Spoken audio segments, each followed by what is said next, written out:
Hello everyone, I am John Clyde Makalintal Sunga from Bsmt 3 Bravo. So today I'll be talking about the responsibilities of the master and officers under SOLAS Chapter 3, specifically Regulations 19 and 20. These rules are all about keeping everyone safe on board, lalo na during emergencies. Regulation 19 focuses on emergency training and drills, while Regulation 20 talks about operational readiness, maintenance, and inspections. In short, it's about making sure the crew and equipment are both prepared anytime. As future seafarers, we really need to know this by heart. So let's break it down para mas madali maintindihan. So first, let's understand why SOLAS Chapter 3 is super important. This chapter focuses on life-saving appliances and crew readiness, meaning dapat laging handa ang lahat. It helps everyone on board respond fast kapag may danger like fire or abandoned ship situations. The master and officers play big roles here kasi sila yung nag-train at nag-inspect. Without proper drills, people can panic, which can be dangerous. Kaya nga safety training is not just for compliance, it's for survival. So ayun, that's why SOLAS 3 really matters for us. Next, let's go over the two main regulations. Regulation 19 focuses on emergency training and drills, meaning it's more about the people and their actions. Regulation 20 is about operational readiness and equipment maintenance. So this one focuses on tools and machinery. Both go hand in hand kasi kahit trained ang crew, useless kung sirain ang equipment. And even if complete ang gear, wala rin kung hindi alam ng crew kung paano gamitin. So these two regulations balance training and readiness. Basically, they make sure both people and equipment are always ready for emergencies. Now let's talk about the master's duties under Regulation 19. The master is the one in charge of making sure safety drills are planned and done correctly. Siya rin ang nag-update ng master list and checks if the crew knows their emergency duties.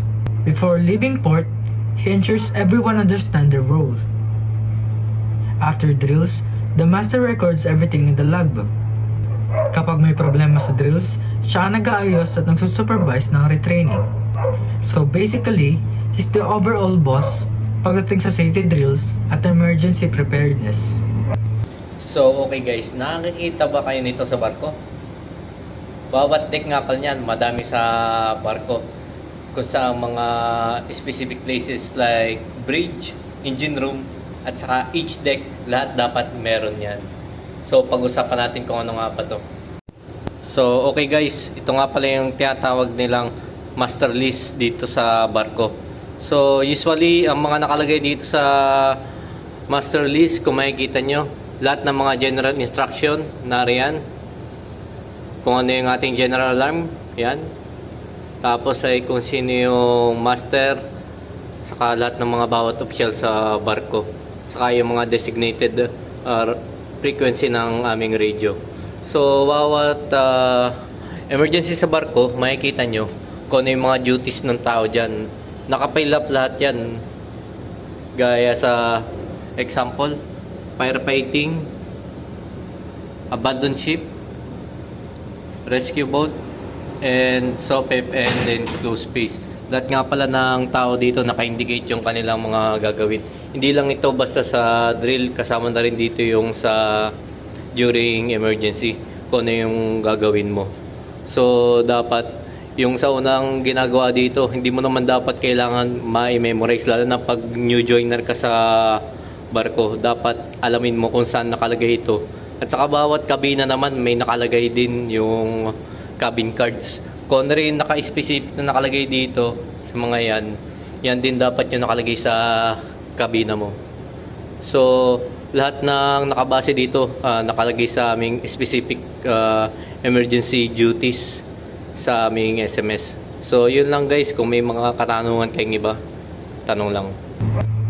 Now for the officers part, sila naman yung tumutulong sa master to train the crew. They conduct drills like fire and abandon ship and explain what to do step by step. Officers also observe how the crew performs and correct any mistakes they see. Kapag may problema or someone doesn't know their role, they report it to the master. They make sure drills are realistic, hindi lang for formality. Officers also build confidence among the crew so no one panics in real emergencies. In short, they're the hands-on trainers and observers during drills. A third officer on a merchant ship typically has the following basic duties and responsibilities. 1. Navigation, assisting in the ship's navigation, maintaining navigational charts and equipment, and helping to plot and monitor the ship's course. 2. Watchkeeping, standing watch on the bridge, ensuring safe passage, and adhering to the watch schedule to maintain continuous ship operation. 3. Safety, assisting in the implementation of safety procedures, drills, and equipment maintenance. They are often involved in firefighting and life-saving operations. 4. Cargo operations, overseeing the loading and unloading of cargo, including ensuring proper stowage and securing of cargo. 5. Communication, maintaining communication with other vessels, ports, and the ship's crew through radio equipment and other communication systems. So how often do drills happen?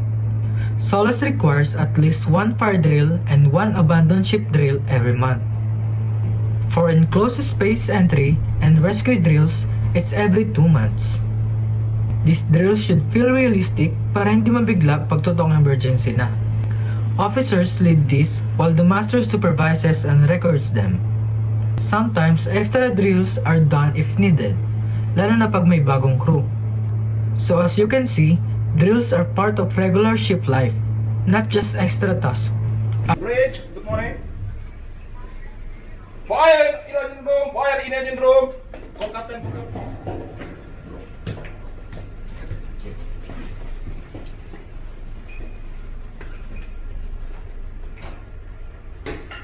Attention all crew, attention all crew. Now engine room fire, engine room fire. Please proceed to engine room to fighting the fire. Proceed to engine room to fighting the fire.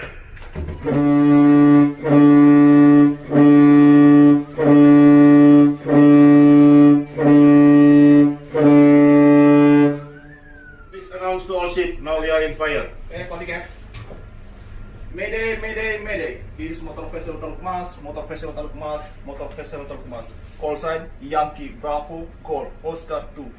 Latitude 03 degrees 15.99 minutes south. Longitude 130 degrees 54.20 minutes east. We are on fire. We are on fire. Require immediately assistance. This is Motor Vessel Talukmas. Stand by on channel 16. Out.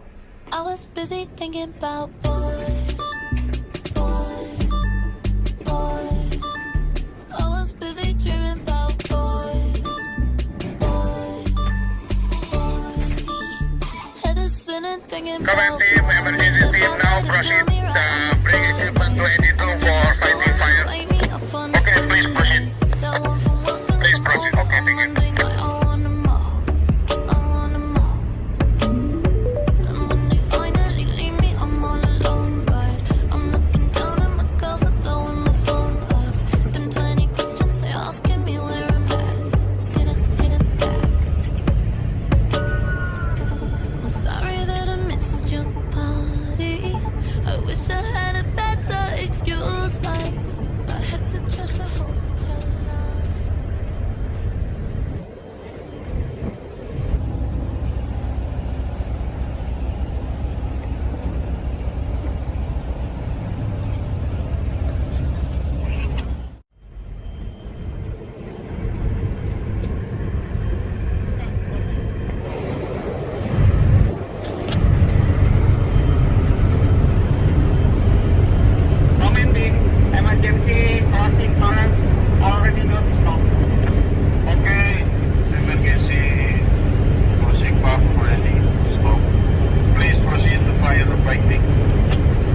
port side and starboard side to abandon ship. Proceed for abandon ship. Copy that. Second, please announce. Now we are in going to abandon ship. Okay, copycat. Mayday, mayday, mayday. This is motor vessel Talukmas, motor vessel Talukmas, motor vessel Talukmas. Call sign Yankee Bravo, Golf Oscar 2. Position latitude 03 degrees 09.76 minutes south. Longitude 130 degrees 44.18 minutes east. We are abandoned ship. We are abandoned ship. This is motor vessel Talukmas. Standby on channel 16 out.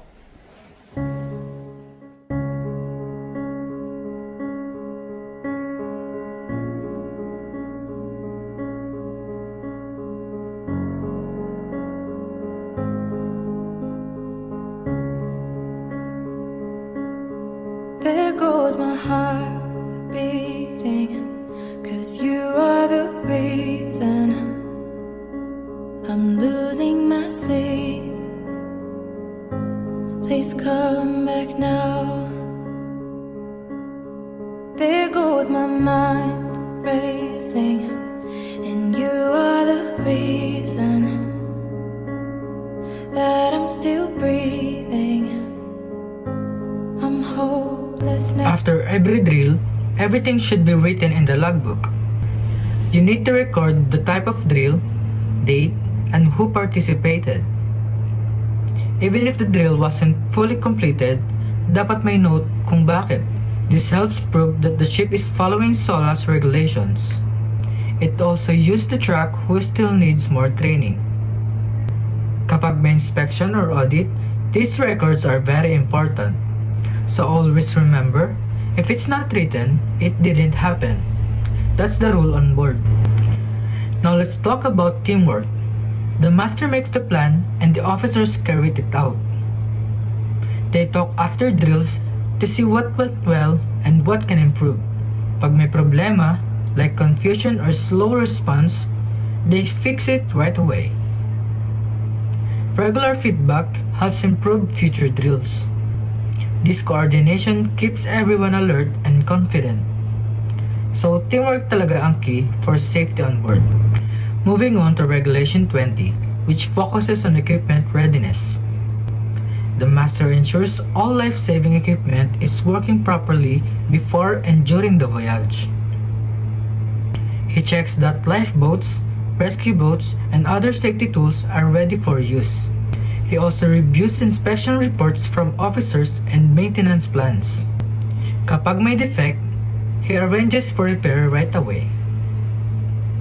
The master makes sure nothing is overlooked pagdating sa safety gear. So siya pa rin ang final authority sa readiness ng equipment on board. The officers on the other hand are the ones who do the actual inspections. Every week and month, they check the condition of the equipment.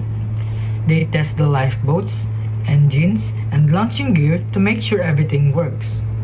Kapag may damage, they report it right away to the master. They also make sure spare parts are ready just in case. Their job is to keep everything operational and safe to use. Basically, sila yung nagbabantay ng kondisyon ng life-saving gear araw-araw. Ano nga ba ang duties and responsibilities ko during anchoring? Tara, samahan nyo ako. Kakagising ko lang pala dito guys, tas sumilip muna tayo sa bintana kung malapit na talaga tayo. So ayun, dami na ang barko. During anchorage pala tayong mga third officer, sa bridge tayo. Depende yan sa master kung tayo ba yung nasa forward para maglaglag ng angkla or tayo ang nasa bridge. Last vessel ko ako yung nasa bridge, pero ngayon sa current ko, ako yung nasa forward para maglaglag ng angkla. So ayun, bumaba na tayo para pick upin yung piloto dahil malapit na.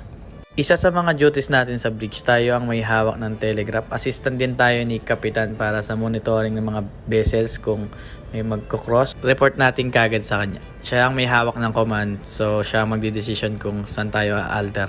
Dito naman guys, pag pick up kayo ng piloto, check nyo yung pilot ladder kung tama ba yung pag-rig ng mga kabyerta boys para safety yung piloto at walang hassle.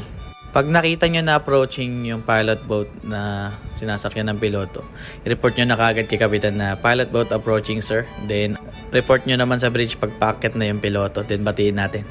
Welcome aboard sir! Good afternoon! Balik na pala tayo sa telegraph pag-akit sa bridge. Then be alert lang kayo guys sa command ng piloto kasi minsan lang yan. So ayun, nakalaglag na kami ng angkla, then napakagandang sunset guys, saktong-sakto. Ano ba yung mga kailangan mong gawin as a duty officer? Siyempre, kailangan mong i-check yung gangway mo. Check mo yung kable kung hindi tisado at ayos ba. Check mo na rin yung pupa. Check mo yung mga lubid mo, yung mga mooring lines mo, kung okay pa ba at hindi sobrang tisado. Okay? Check mo rin yung iyong mga rat guards kung nakaayos ba ang posisyon nito at hindi nakatanggal sa mga lubid mo bilang protection sa mga rodents. Okay, so punta ka rin sa ship's office. Unang titingnan mo yung clinometer para sa tagilid ng barko at check mo na rin yung drop na makikita mo sa mga gauge. Then habang nag-iikot ka, check ka din sa proa. Sa forward, check mo yung mga lubid mo kung okay pa yung angles at walang masyadong aryado para hindi pumuka yung barko mo. The next, check mo yung bodega mo, check mo yung kargamento, check mo yung grab mo kung okay pa yung kondisyon at yung crane kung walang mga unusual na tunog. Next, check mo rin yung iyong level gauge sa port and starboard mo. Then, makikita mo yung operation natin dito ay 4 gangs o 4 na crane ang bumibira. The master also manages the overall maintenance plan on board. He ensures that qualified people do the servicing of important equipment like lifeboats. The master checks the reports to confirm that maintenance tasks are done properly. He also keeps all documents and inspection reports updated. Kapag may sirang equipment, siya ang nag-order ng repair or replacement. The master works closely with engineers and service companies for specialized servicing.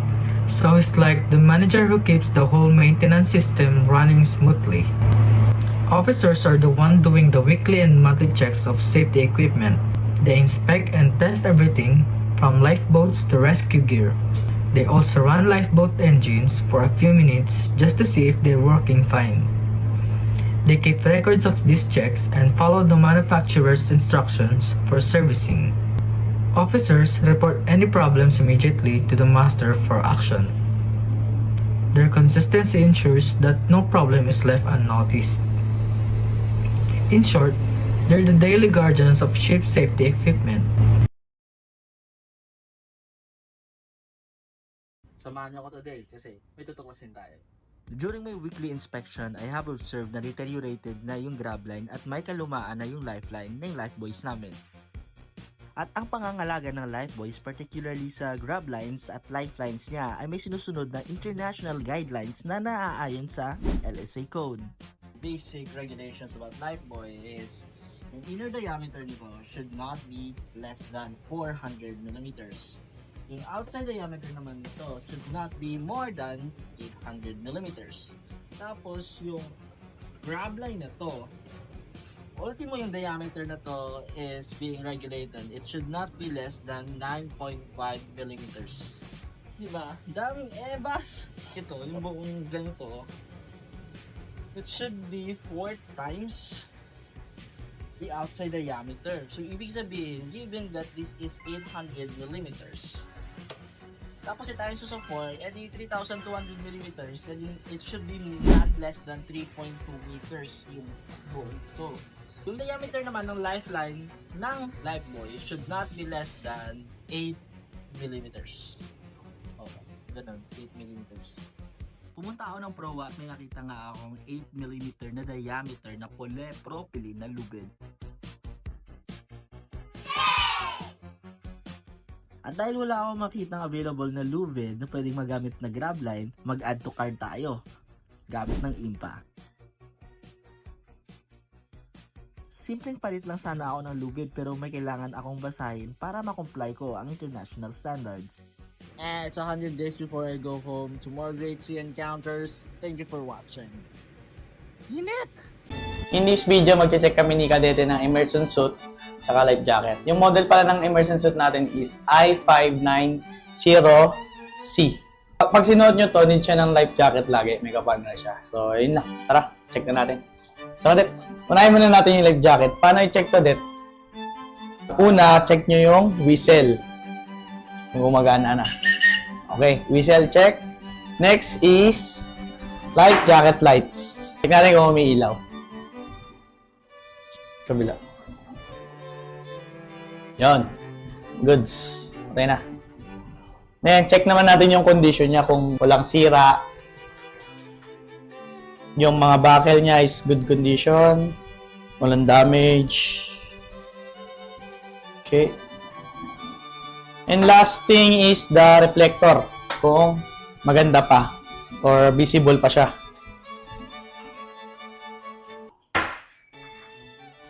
Okay. Ganun lang kasimple mag-check ng life jacket. So, emergency suit naman tayo.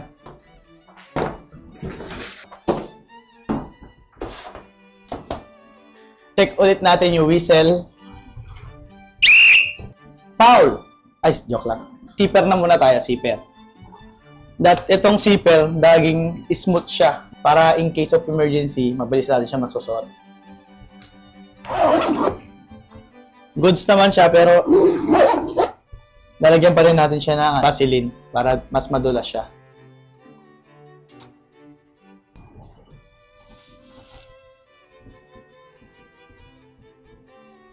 Yan. Then, testing ulit natin. O, diba? Mas smooth na siya ngayon kasi nalagyan natin siya ng Vaseline. Check natin yung likod ng zipper kung may sira. Favorite to lang mga PSC. So, lagi nyo talagang check to. Ito siya guys. Oh. Kung may sira siya lahat dito. Goods naman. Okay. Okay. Then, yung reflector. Okay naman. Visible naman siya. Hindi naman sira. Okay. Then, yung overall na condition ng immersion suit natin.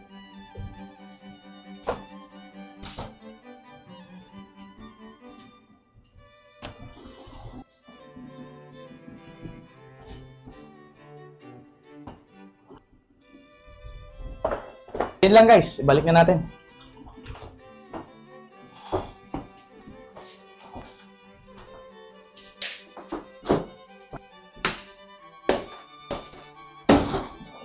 Dito guys, same procedure pa rin. Dalawa na kami ni Kadete para mabilis. Marami-rami kasi ito eh. Lahat na immersion suit at life jacket, chinek namin. I forgot to mention guys, yung life jacket light expiration date. Bantayan nyo lang. Pag pa-expire na, orderan nyo na. Maintenance is important because it prevents failures during real emergencies. Even small problems like rust or broken handles can cause big trouble. Doing checks regularly helps spot issues before they get worse. It also gives the crew confidence knowing everything works perfectly. Maintenance also saves money since early repairs are cheaper than total replacement.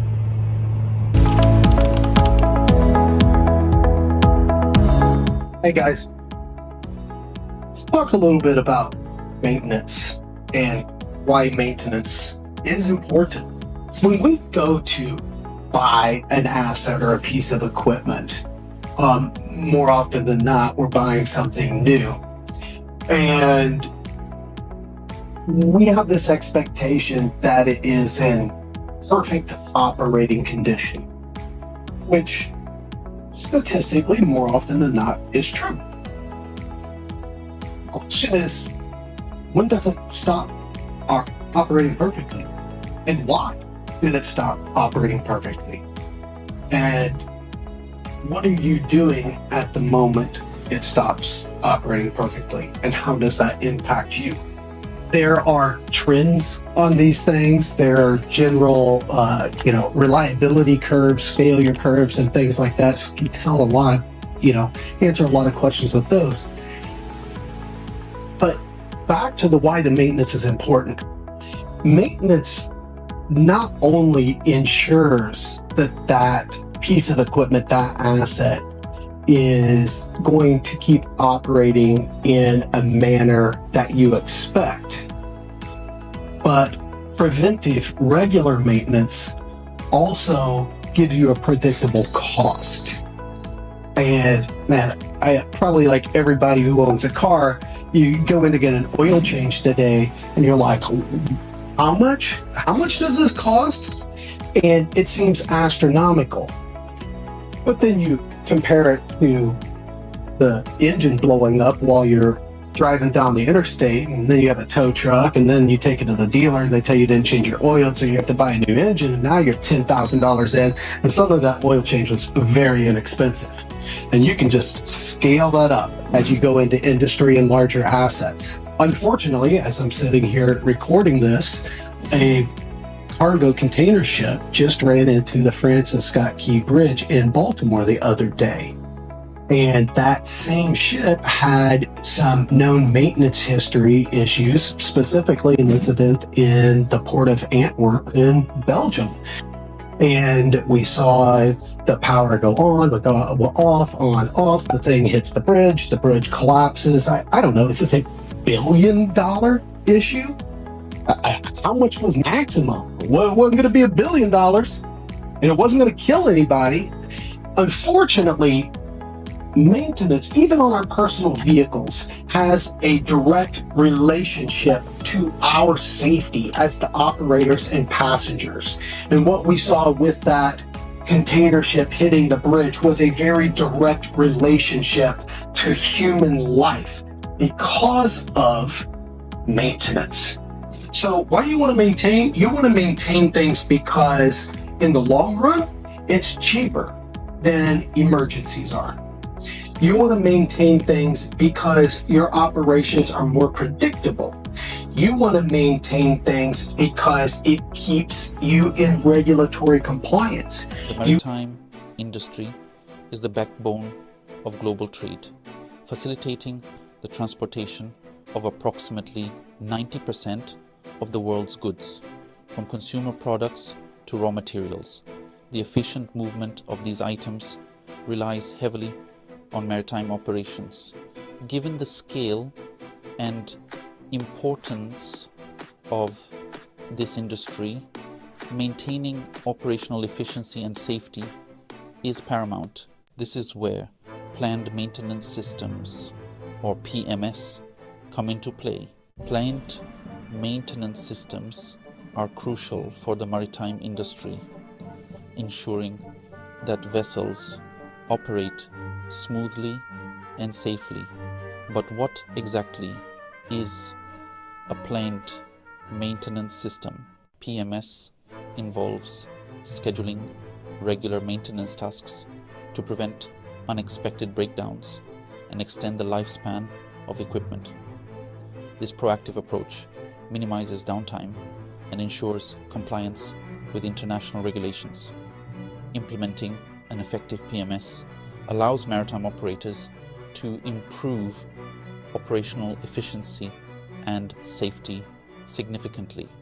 Despite its benefits, implementing PMS in the maritime industry comes with its challenges. Accurate data collection, integration with existing systems, and adequate training for crew members are crucial. Best practices for successful PMS implementation involve thorough planning, regular updates, and continuous monitoring. PMS covers various types of maintenance: preventive, corrective, and condition-based. Preventive maintenance involves routine inspections and servicing to avoid equipment failure. Corrective maintenance addresses issues as they arise. Condition-based maintenance uses real-time data to predict and prevent potential failures. By managing these different types of maintenance, PMS ensures the longevity and reliability of maritime equipment. The benefits of implementing a robust PMS in the maritime industry are extensive. Reduced downtime, extended equipment lifespan, enhanced compliance with international regulations, improved safety standards, reduced operational costs, and increased overall efficiency are just a few. In a sector as critical as maritime trade, the advantages of PMS are indispensable for maintaining smooth and safe operations. In the ever-evolving maritime industry, staying ahead means ensuring that every component of a vessel is in top shape. With planned maintenance systems, maritime operators can navigate the challenges of the seas with confidence. After every drill or inspection, the master and officer review what went well and what didn't. If they find any problems, they plan how to fix them.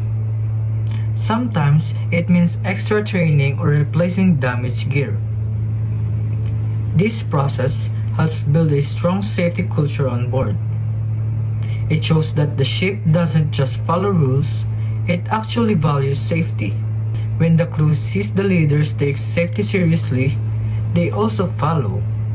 Continuous improvement keeps everyone prepared and confident all the time.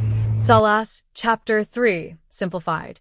This chapter is dedicated to life-saving appliances and arrangements to ensure the safety of all persons on board ships.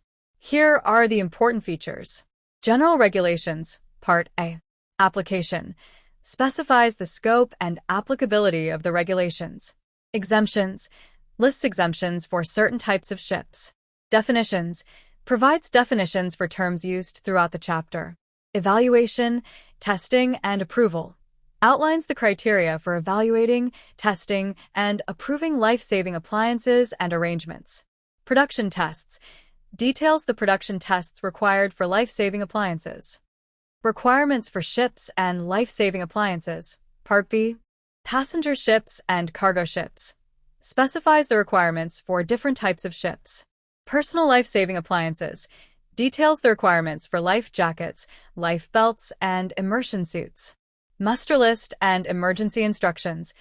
Outlines the need for a muster list and emergency instructions. Operating instructions. Specifies the operating instructions for life-saving appliances. Manning of survival craft and supervision. Details the requirements for the manning of survival craft and supervision. Survival craft muster and embarkation arrangements. Specifies the arrangements for mustering and embarking survival craft. Launching stations. Details the requirements for launching stations. Stowage of survival craft. Outlines the stowage requirements for survival craft. Stowage of rescue boats. Specifies the stowage requirements for rescue boats. Stowage of marine evacuation systems. Details the stowage requirements for marine evacuation systems. Survival craft launching and recovery arrangements. Specifies the launching and recovery arrangements for survival craft. Rescue boat embarkation, launching, and recovery arrangements. Details the arrangements for rescue boats. Recovery of persons from the water. Outlines the procedures for recovering persons from the water. Line throwing appliances. Specifies the requirements for line throwing appliances. Emergency training and drills. Details the requirements for emergency training and drills. Operational readiness, maintenance, and inspections. Outlines the requirements for operational readiness, maintenance, and inspections. Additional requirements for passenger ships. Part B. 2. Survival craft and rescue boats. Specifies additional requirements for survival craft and rescue boats on passenger ships. Personal life-saving appliances. Details additional requirements for personal life-saving appliances on passenger ships. Survival craft and rescue boat embarkation arrangements. Specifies additional requirements for embarkation arrangements on passenger ships. Stowage of survival craft. Outlines additional stowage requirements for survival craft on passenger ships. Muster stations. Details the requirements for muster stations on passenger ships. Additional requirements for ro-ro passenger ships. Information on passengers. Outlines the requirements for providing information to passengers. Helicopter landing and pickup areas. Details the requirements for helicopter landing and pickup areas on passenger ships. Decision support system for masters of passenger ships. Specifies the requirements for a decision support system for masters of passenger ships. Drills. Outlines the requirements for conducting drills on passenger ships. Miscellaneous. Part B4. Training manual and onboard training aids. Outlines the requirements for a training manual and onboard training aids. Instructions for onboard maintenance. Specifies the requirements for onboard maintenance instructions. Muster list and emergency instructions. Details the requirements for a muster list and emergency instructions. Alternative design and arrangements. Part C. Alternative Design and Arrangements allows for alternative designs and arrangements, provided they meet the same safety standards as the prescribed requirements. So to wrap it up, Regulation 19 focuses on emergency training and drills, while Regulation 20 is about readiness and maintenance. The master leads everything and the officers help by performing and checking. Both must work together to keep the ship safe and efficient. Regular drills, maintenance, and proper documentation are key to safety. Everyone on board plays a part, not just the leaders. So remember, safety at sea is teamwork. It's everyone's responsibility. That's all, and again, I am John Clyde Makalintal Sunga from Bsmt 3 Bravo, and thank you for listening to my presentation.